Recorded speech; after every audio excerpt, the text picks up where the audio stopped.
শুধু চিঠি লেখা নয়, তদানীন্তন মুখ্য সচিব এবং আধিকারিকদের সঙ্গে অন্তত 5 থেকে 6টি মিটিং করেছেন, নিটফল শূন্য। আমরা বর্তমান সরকার আসার পরে দ্রুততার সঙ্গে এই ল্যান্ড হ্যান্ডওভারের প্রক্রিয়া শুরু করতে চলেছি। আজকে এর সূচনা লগ্নে আমরা 18+9 27 কিলোমিটার এলাকাকে সুরক্ষিত করার প্রয়োজনীয় জমি, সরকারি এবং আমাদের প্রাইভেট ল্যান্ড যা পারচেজ আমরা করছি এবং তার সম্পূর্ণ অর্থ বিএসএফ আমাদের দিচ্ছেন, ভারত সরকার আমাদের দিচ্ছেন, আমরা সেটা সূচনা করলাম। আমি বিশ্বাস করি পশ্চিমবাংলার দেশপ্রেমিক জনগণ এবং আমাদের অত্যন্ত দক্ষ আধিকারিকরা তারা আগামী কিছুদিনের মধ্যেই যতটা জমি আমাদের দেওয়ার দরকার বা আমরা দিতে পারবো, যেখানে যেখানে সীমান্ত সুরক্ষার প্রশ্নে কাঁটাতার দেওয়া সম্ভব, আমরা অতি দ্রুততার সঙ্গে তুলে ধরব। একটু পরেই আধিকারিক স্তরে মাননীয় ডিজি বিএসএফ, যিনি ওয়েস্ট বেঙ্গল ক্যাডারের একজন অফিসার, তিনি জঙ্গলমহলেও কাজ করেছেন 2008-9, আমি ওনাকে পার্সোনালি চিনি। তিনি পশ্চিমবঙ্গকে অত্যন্ত ভালোবাসেন। তাকে আধিকারিকরা জমি হ্যান্ডওভার করবেন। আপনাদের মাধ্যমে পশ্চিমবাংলার দেশপ্রেমিক রাষ্ট্রবাদী জনগণ এবং মুখ্যমন্ত্রী হিসেবে আমি এবং অন্যান্য আধিকারিকরা, অন্যান্য বিএসএফের অফিসিয়ালরা আমরা এই গুরুত্বপূর্ণ সন্ধিক্ষণে এই হ্যান্ডওভারের সাক্ষী হিসেবে থাকব। আমি এর সাথে দুটো বিষয় আপনাদের উল্লেখ করব জনগণের জ্ঞাতার্থে। স্ট্যান্ডিং আমাদের যে প্রসিডিওর ছিল তাতে বর্ডার ডিস্ট্রিক্টগুলোতে কোঅর্ডিনেশন মিটিং প্রতিনিয়ত করার বিষয় ছিল।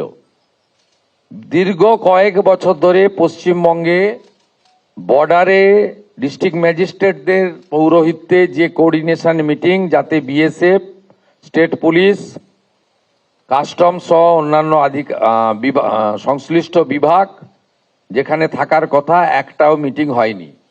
নতুন সরকার 9/5/2026 দায়িত্ব নেওয়ার পরে আমরা দার্জিলিংয়ে এই ধরনের কোঅর্ডিনেশন মিটিং করেছি 19/5-এ দার্জিলিং এবং শিলিগুড়িতে।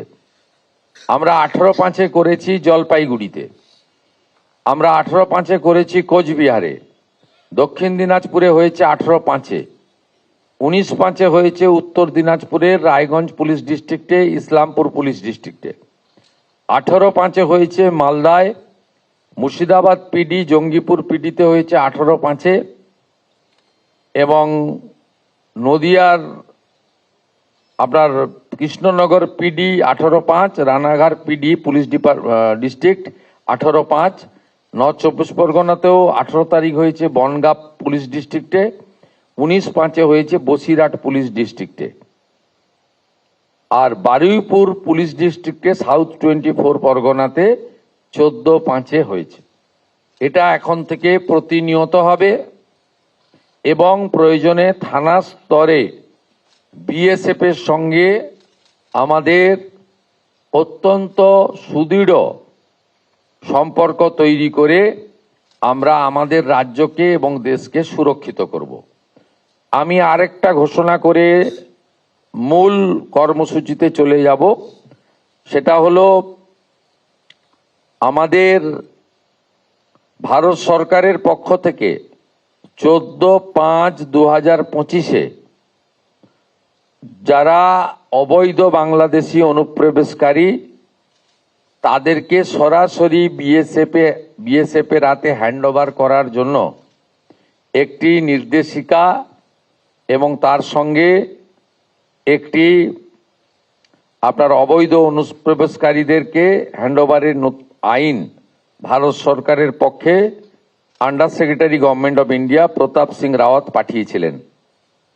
ডেটটা আবার বলি, 14/5/2025, অর্থাৎ কার্যত 1 বছরেরও বেশি আগে। পশ্চিমবঙ্গের আগের সরকার তারা একদিকে শরণার্থী